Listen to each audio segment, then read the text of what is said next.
بسم اللہ الرحمن الرحیم، اللہ کے نام سے شروع جو بہت مہربان ہمیشہ رحم فرمانے والا ہے۔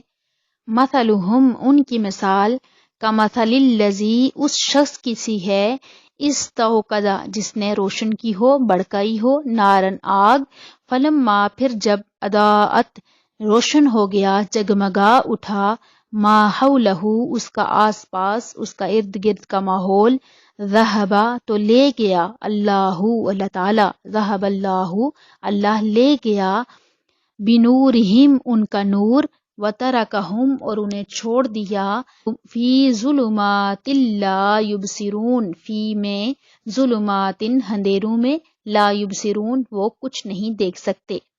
اب اس آیہ مقدسہ میں اللہ رب العزت نے ایک مثال کے ذریعے سمجھایا کہ یہ وہ لوگ ہیں کہ جنہیں اللہ نے ہدایت دی مگر انہوں نے پھر بھی اس ہدایت کو ضائع کر دیا، یعنی کہ روشنی، ہدایت سے مراد روشنی ہے کہ ان کو روشنی ملی مگر ان کی روشنی ان کے افعال کی وجہ سے، ان کی حرکات اور سکنات کی وجہ سے، ان کی منافقانہ روش کی وجہ سے اللہ پاک نے ان سے واپس چھین لی، یعنی کہ وہ منافق جنہوں نے اظہار ایمان کیا، یعنی کہ اس روشنی کو قبول کیا زبان سے مگر دل میں کفر رکھ کر اقرار کی روشنی کو ضائع کر دیا، اور وہ بھی جو مومن ہونے کے بعد، مسلمان ہونے کے بعد، دین اسلام کی روشنی کو دیکھنے کے بعد پھر مرتد ہو گئے، یعنی اندھیروں کی طرف چلے گئے، ظلمت کی طرف چلے گئے، یا وہ لوگ جنہیں اللہ تعالیٰ نے عقل دی، شعور دیا، فطرت سلیمہ جنہیں عطا ہوئی اور دلائل کی روشنی نے حق کو واضح کر دیا، ان کے سامنے سب کچھ واضح تھا مگر پھر بھی انہوں نے اس سب چیزوں سے انکار کر دیا۔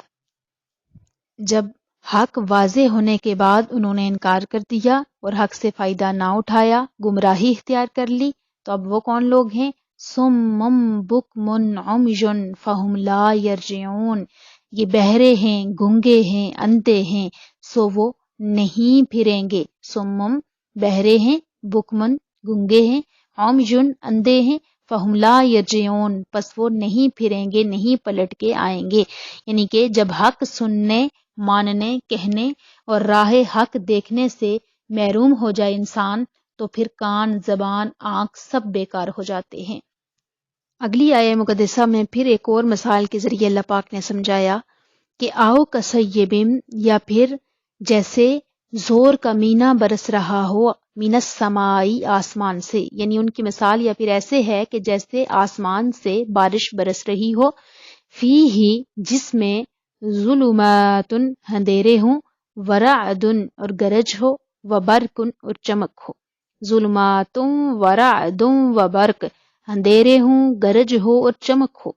یجعلون، وہ ڈھال لیتے ہیں، اصابعہم، اپنی انگلیاں، فی آذانہم، اپنے کانوں میں، من الصواعق، کڑک کے باعث، حذر الموت، موت کے ڈر سے، واللہ، اور اللہ تعالی، محیط، گھیرے ہوئے ہے، بالکافرین، کافروں کو۔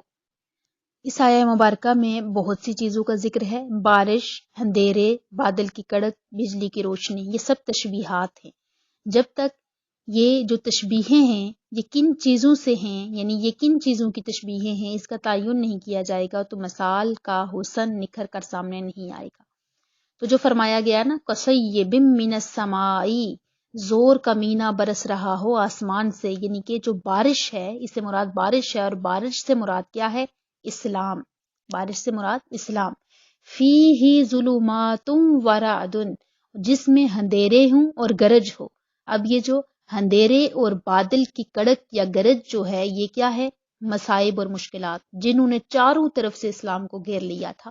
آپ سب جانتے ہیں کہ جب حضور علیہ الصلوۃ والسلام نے لوگوں کو خدا واحد کی طرف بلایا اور دعوت حق دی ان کو، تو آپ کو کتنی مشکلات کا سامنا کرنا پڑا، اور صحابہ کرام رضوان اللہ اجمعین، انہوں نے ان میں سے جس نے اسلام قبول کیا وہ کتنی اس نے مشکلات برداشت کی، یہاں تک کہ اس وقت جو بندہ اسلام قبول کرتا تھا وہ تو سمجھ لیں کہ اپنی جان سے ہی ہاتھ دھو بیٹھے، مگر وہ اللہ کی طرف اور حضور علیہ الصلوۃ والسلام کی آواز پر لبیک کہنے والے ثابت قدم رہے، یہاں تک کہ اگر ان کی کوئی جان بھی لے لے تو وہ جان تو دے دیں گے مگر دین اسلام پہ آنچ نہیں آنے دیں گے۔ تو اب بارش سے مراد اسلام ہے، اور اسلام میں آنے کے بعد اندھیروں اور بادل کی کڑک سے مراد وہ مشکلات، وہ مصائب، وہ پریشانیاں ہیں جنہوں نے اسلام کو گیر رکھا تھا۔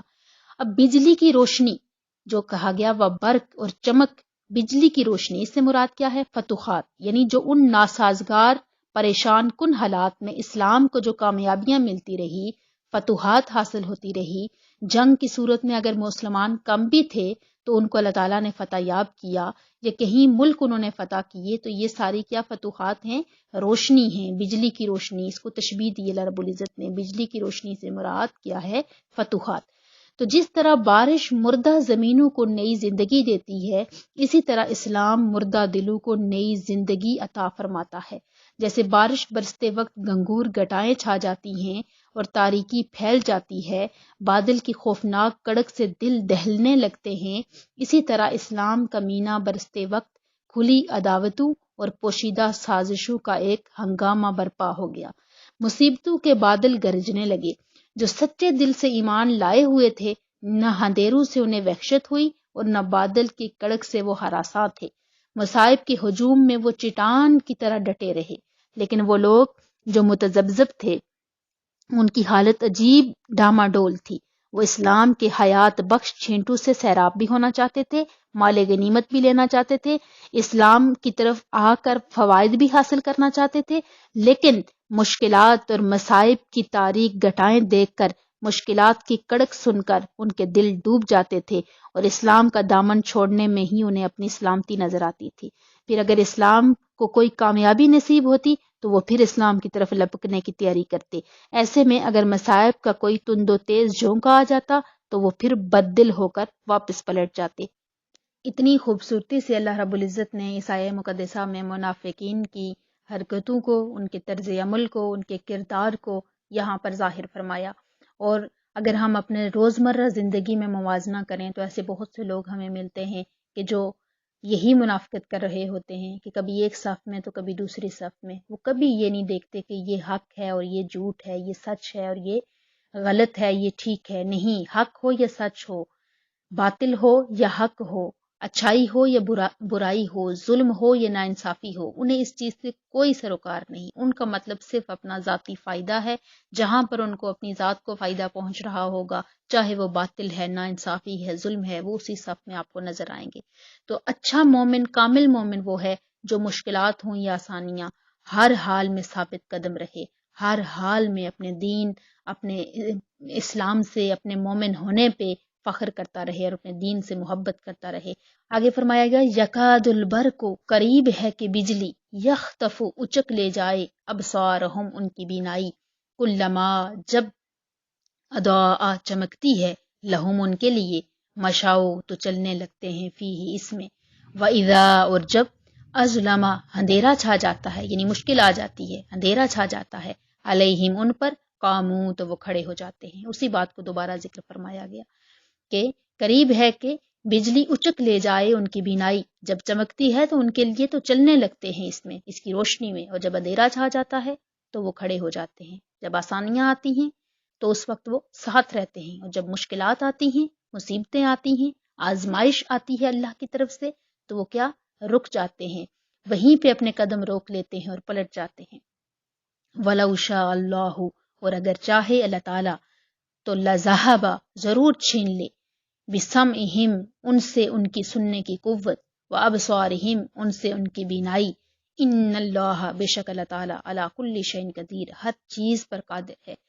یعنی اللہ وہ ہے کہ کائنات کا ذرہ ذرہ اس کا تابع فرمان ہے، وہ ہر چیز پر قادر ہے۔ بلندیاں، پستیاں، عروج، زوال سب اس کے حکم کے سامنے سرنگوں ہیں۔ کوئی انسان یہاں پر اپنا اختیار، اپنی مرضی نہیں چلا سکتا۔ وہ رب کریم ہر شے پر قدرت رکھتا ہے، ہر چیز پر قدرت رکھتا ہے، وہ جس کے لیے جو چاہے کر سکتا ہے۔ اگر کسی انسان کو گناہ کرنے کے باوجود اس نے ڈھیل دے رکھی ہے تو یہ اس کی حکمت ہے۔ اگر وہ سزا دینا چاہے تو وہ پل بھر میں ان کو سزا دے کے ان کا نام و نشان بھی مٹا دے، کیونکہ وہ ہر چیز پر قادر ہے۔ مگر اس کی حکمتیں ہیں کہ وہ کسی کو کتنی مہلت دیتا ہے، کسی کو کتنا موقع دیتا ہے، اور کس کی رسی کب کھینچتا ہے، یہ اس کے اختیار میں ہے۔ تو اللہ رب العزت ہم سب کو ان خوبصورت آیات کی جو برکات ہیں ان سے بھی محظوظ ہونے کی توفیق عطا فرمائے، اور ساتھ ہی ساتھ ان کے مطالب، ان کا فہم حاصل کر کے اپنی زندگی کو سنوارنے کا بھی موقع عطا فرمائے۔ السلام علیکم ورحمۃ اللہ وبرکاتہ۔